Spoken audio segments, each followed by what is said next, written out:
अस्सलामुअलैकुम मौलाना साहब, मैं जानना चाहता हूँ कि शादी में ब्राइडल शूट करवाना कैसा है? बिस्मिल्लाहिर्रहमानिर्रहीम। हमारे यहाँ आमतौर पर जो शादियाँ होती हैं, अगर देखा जाए और बाकायदा उनका जायज़ा लिया जाए तो बहुत ज़्यादा इस्लामी शादियाँ नहीं हैं, क्योंकि उनमें बहुत से ऐसे कस्टम्स, ऐसी रसूमात शामिल हैं कि जो इस्लामी नहीं है, बल्कि कभी कभी खिलाफ इस्लाम भी होती हैं कुछ रसूमात। पहली कोशिश तो हमारी ये होना चाहिए कि हमारे यहाँ शादियाँ आसान हों और इस्लामी हों, इस्लामी तौर तरीके से हों। जैसे इब्तदा इस्लाम में शादियाँ आसानी से और सादगी से हुआ करती थी। अब आज के दौर में वो सादगी बहुत कम हो गई है और दिखावा बहुत बढ़ता जा रहा है। इसकी रोकथाम बेहद ज़रूरी है। ये पहला नुक्ता है जिसकी तरफ तवज्जो दिलाना ज़रूरी समझता हूँ। अब इसके बाद अगर ब्राइडल शूट की बात करते हैं तो इसके अंदर हम कह सकते हैं कि यूं तो बज़ाते खुद कोई ऐसा अमल नहीं है कि जो हराम हो, लेकिन इसके ज़िम्न में कुछ हराम काम हो सकते हैं। लिहाजा उन शराइत को मद्देनज़र रखना ज़रूरी है कि जिन शराइत की रियायत के साथ हराम में इंसान मुब्तला ना होने पाए। अब वो शराइत क्या है? मसलन अगर ब्राइडल शूट हो रहा है, सबसे पहली शर्त ये है कि अगर दुल्हन है, वहाँ पे खातून है, तो शूटिंग करने वाला कोई महरम हो या कोई खातून हो, क्योंकि जाहिर है कि जब एक दुल्हन की शूटिंग की जा रही होगी तो वो पूरे मेकअप में होगी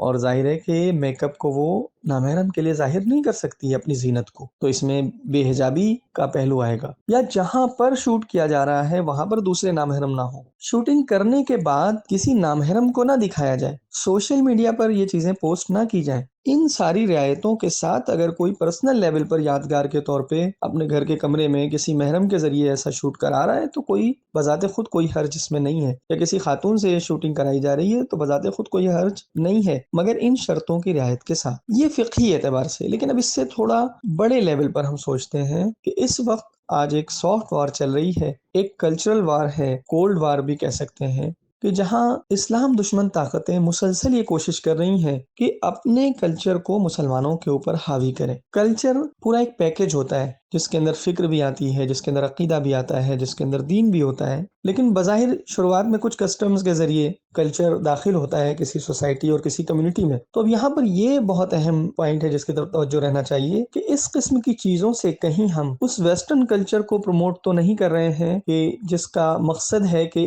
वो आकर के मुसलमानों के दरमियान हाकिम हो और जो इस्लामिक कल्चर है और इस्लामिक वैल्यूज हैं उनको इरेडिकेट किया जाए, उनको हटाया जाए सोसाइटी से। अगर ये सारे काम उस कल्चर के प्रमोशन का सबब बने तो भी ये काम अपने आप में दुरुस्त नहीं होगा और इस पर तवज्जो की जरूरत है कि इसको अवॉइड किया जाए। उम्मीद है कि मेरी बात वाज़ेह होगी। अस्सलाम वालेकुम व रहमतुल्लाह।